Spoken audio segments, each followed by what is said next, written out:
আমরা কিবলামুখী হব। আলোচনা চলতেছিল কিবলা সম্পর্কে, খানায়ে কাবা সম্পর্কে। মুহতারাম হাজিরিন, কিবলা শরীফ তো, কাবা শরীফ তো নির্মাণ এর ইতিহাস সম্পর্কে আমরা গত জুমায় কিছু আলোচনা করতেছিলাম। আসলে এই পৃথিবীর সৃষ্টির ইতিহাস কি, পৃথিবীর সৃষ্টি কিভাবে হলো, এই প্রসঙ্গে কিতাবে আসছেন সর্বপ্রথম আল্লাহ পাক একটা মুক্তা সৃষ্টি করলেন। কি সৃষ্টি করলেন? মুক্তা সৃষ্টি করলেন। জমিন এখনো হয় নাই, আসমান এখনো হয় নাই, বাড়ি গাড়ি কিচ্ছু হয় নাই, গাছপালা নদী নালা কিচ্ছু হয় নাই। সর্বপ্রথম আল্লাহ পাক তার কুদরত দিয়া একটা মুক্তা সৃষ্টি করলেন। কি সৃষ্টি করলেন? একটা মুক্তা। মুক্তা সৃষ্টি করার পরে আল্লাহ পাক মুক্তার দিকে কুদরতি নজর দিলেন। কুদরতি নজর দিলেন। এই পৃথিবীতে কিচ্ছু নাই, আছে শুধু একটা জিনিস, নাম কি? মুক্তা। কেউ নাই, কিচ্ছু নাই, শুধু একটা মুক্তা। গোটা পৃথিবী ফাঁকা, না আসমান আছে, না জমিন আছে, না পাহাড় আছে, না পর্বত আছে, না নদী নালা আছে, না খালবিল আছে, পুকুর আছে, কিচ্ছু নাই, শুধু একটা মুক্তা। আল্লাহ পাক ওই মুক্তার দিকে নজর দিলেন। যেই না মুক্তার দিকে নজর দিলেন, মুক্তার দিকে নজর দিতে না দিতে কেমন জানি সেই মুক্তাটা পানিতে রূপান্তরিত হয়ে যায়, অথবা মুক্তার মধ্যে কম্পন সৃষ্টি হয়ে যায়। মুক্তার মধ্যে কম্পন সৃষ্টি হয়ে যায়। মুক্তা কম্পন সৃষ্টি হয়ে গেলে মুক্তা থেকে পানি বের হওয়া শুরু হয়ে যায়। পানি যখন বের হওয়া আরম্ভ হয়ে যায়, মুক্তাটা গলে পানিতে রূপান্তরিত হয়ে যায়। গোটা পানি কেমন জানি শুধু পানি আর পানি। এখন পানির মধ্যে আল্লাহ পাক কেমন জানি একটা বাতাস দিলেন। বাতাসে পানি ধাক্কাধাক্কি শুরু হইল। ধাক্কাধাক্কির মাধ্যমে পানির মধ্যে ঢেউ আসা শুরু হইল।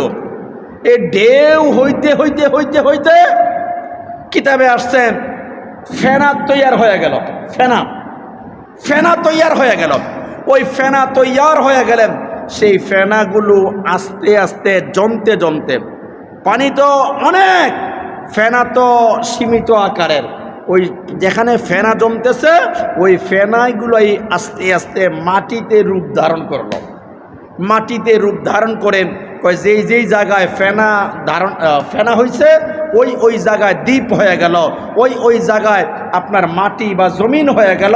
বলেন যে একেবারে পৃথিবীর মাঝ সেন্টারের যেই মাটিটা হইল, সেই মাটির এলাকার নাম হলো বাক্কা অথবা মক্কা নগরী। এই প্রথম জমিন হইল, জমিনের মূল সেন্টার হইল, যেই জমিনের মূল সেন্টারের নাম হলো বাক্কা এলাকা বা মক্কা নগরী। এই মক্কা নগরীর মোটামুটি একটা হইল। মক্কা নগরী হওয়ার পরে মুহতারাম হাজিরিন, এই মক্কা নগরীতে আশপাশ জমিন টুকটাক হওয়া আরম্ভ হয়েছে আল্লাহ পাকের কুদরতে। আর সমুদ্র হয়ে গেল পানির মাধ্যমে। সমুদ্রের বাতাস থেকে কেমন জানি উপরে বাষ্প উঠতেছে। সেই বাষ্প থেকে আল্লাহ পাক আসমান বানাইলেন। আর যেই জমিনটা আশপাশ সব পানি আর পানি, সমুদ্র আর সমুদ্র, সীমিত জায়গা শুধু জমিন। এই জমিনটা কেমন জানি লড়র বড়র লড়াচড়া হরকত নড়াচড়া আরম্ভ করে দিল। নড়াচড়া আরম্ভ করে দিলে আল্লাহ পাক ওই মুহূর্তে পর্বত বা পাহাড় বানাইলেন। পাহাড়কে আল্লাহ পাক পেরাগ হিসাবে বানায় দিলেন, যাতে জমিনটা লড়াচড়া না করে। তাই কালামে পাকে আল্লাহ পাক বলছেন, আলাম নাজআলিল আরদা মিহাদা, আলাম নাজআলিল আরদা মিহাদা ওয়াল জিবালা আওতাদা। রব বলেন, আমি কি তোমাদের জন্যে জমিনটা বিছানা হিসাবে বানাই নাই? ওয়াল জিবাল আউতাদা, এবং আমি আল্লাহ কি তোমাদের জন্য এই জমিনটাকে পেরাক দিয়া, পাহাড় দিয়া আমি পেরাক বানাই নাই? তার মানে আমি জমিনকে স্থির করবার জন্যে পেরাক হিসাবে পাহাড় আমি দিলাম, যেন জমিন লড়াচড়া না করে। এখন তো আমরা হাঁটি চলি, জমিন লড়াচড়া করে না। সম্ভবত গত 2 দিন আগেই তো মাগরিবের পরে আমি বসে বসে পড়তেছিলাম, চেয়ারে বসা, হঠাৎ করে দেখলাম চেয়ারটা লড়তেছে। ব্যাপারটা কি, চেয়ার লড়ে কে? কতক্ষণ পরে দেখলাম যে ভূমিকম্প একটা ছোটোখাটো হয়ে গেল। আলাপ পাইছেননি আপনারা? গত 2 দিন আগে মনে হয়। আল্লাহ তাআলা মাঝে মাঝে দেখাইতে চান যে জমিনও লড়াইবার ক্ষমতা আমার আপনার আল্লাহর আছে না নাই? আরো জোরে বলুন, আছে না নাই? আছে। আল্লাহ পাক জমিন লড়াইবার ক্ষমতা রাখেন। সুতরাং মানুষ যেন সব এই পৃথিবীর মাঝ সেন্টার, পৃথিবীর সূচনা, ইন্না আউওয়ালা বাইতিন বুযিআ লিন-নাস লাল্লাযী বিবাক্কাতা মুবারাকা, এই বাক্কায়ে মুবারাকা অথবা মক্কাতুল মুকাররমা, এই মক্কা মুকাররমার পাগল হয়ে যায় মানুষ, যেন হাজি হয়ে যায় মানুষ, যেন হজের পাগল হয়ে যায় মানুষ, যেন সবাই মক্কামুখী হয়ে যায়। মানুষের মুখ, মানুষের রুখ যেন মক্কার দিকে হয়ে যায়। মুসলমান এদের রুখ হবে মক্কা শরীফের দিকে। কারণ মক্কা শরীফটা আমরা আলোচনা করতেছিলাম উম্মুল কুরা। সারা পৃথিবীর যত গ্রাম আছে, যত বস্তি আছে, যত মহল্লা আছে, সব মহল্লার মা হলো উম্মুল কুরা, এই মক্কা শরীফটা। উম্মুল কুরা, কুরা কারিয়াতুনের বহুবচন। সকল কারিয়া, সকল গ্রাম, সকল দেশের মাঝ সেন্টার হলো একমাত্র মক্কা শরীফ। এই জন্য মুসলমান যেন মক্কামুখী হয়ে যায়।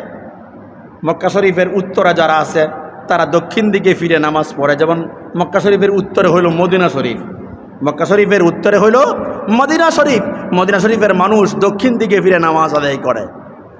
আমরা হারিয়াবাসী, বাংলাদেশের জনগণ, আমাদের থেকে মক্কা শরীফ পশ্চিম দিকে, এই জন্য আমরা পশ্চিম দিকে ফিরে নামাজ আদায় করি।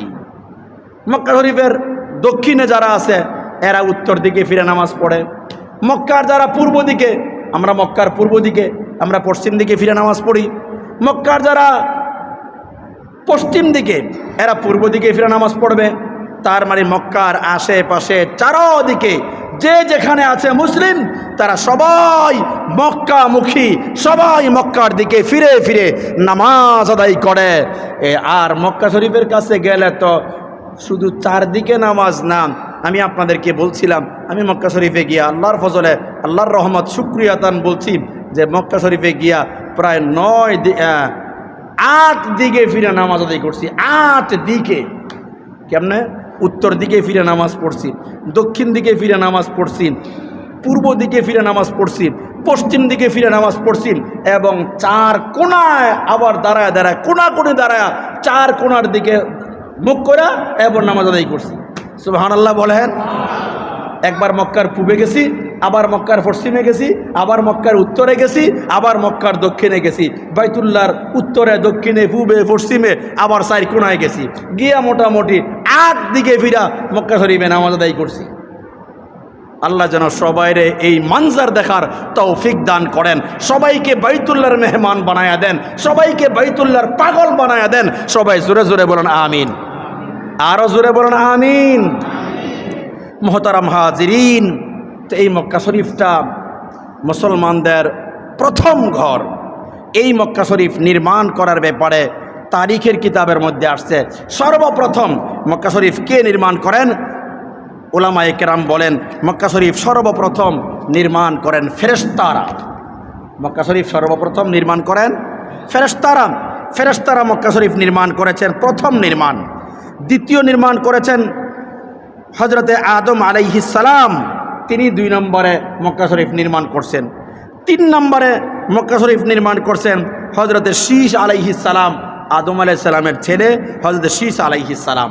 চতুর্থ নম্বরে মক্কা শরীফ নির্মাণ করেছেন হযরত ইব্রাহিম আলাইহিস সালাম আর ইসমাঈল আলাইহিস সালাম। পঞ্চম নম্বরে মক্কা শরীফ নির্মাণ করেছিলেন আমালিকা সম্প্রদায়। 6 নম্বরে জুরহাম সম্প্রদায়। 7 নম্বরে কুসাই ইবনে কিলাব সম্প্রদায়। 8 নম্বরে মুজার সম্প্রদায়। 9 নম্বর মক্কার কুরাইশগণ সবাই মিলে মক্কা শরীফ নির্মাণ করেন। 9 নম্বরে মক্কার কুরাইশরা যখন মক্কা শরীফ নির্মাণ করে, ওই সময় আমার নবী ছোট ছিলেন। মক্কা শরীফ নির্মাণের বড় চমৎকার ইতিহাস এই 9 নম্বরে তবকাত ইবনে সাদের মধ্যে গালিবান আসছে যে মক্কা শরীফ আবু জেহেল, উতবা, সাইবা, মক্কার নেতা লিডার যারা ছিল সবাই মিলে মক্কা নির্মাণ করবে। কিভাবে নির্মাণ?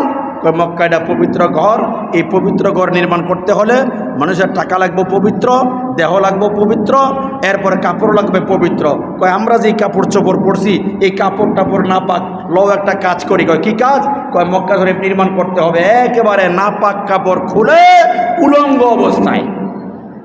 আজীব ইনসান, সবাই কাপড় খুইলা উলঙ্গ অবস্থায় মক্কা শরীফ তারিখের কিতাবে আসছে এরা নির্মাণ করতেছে।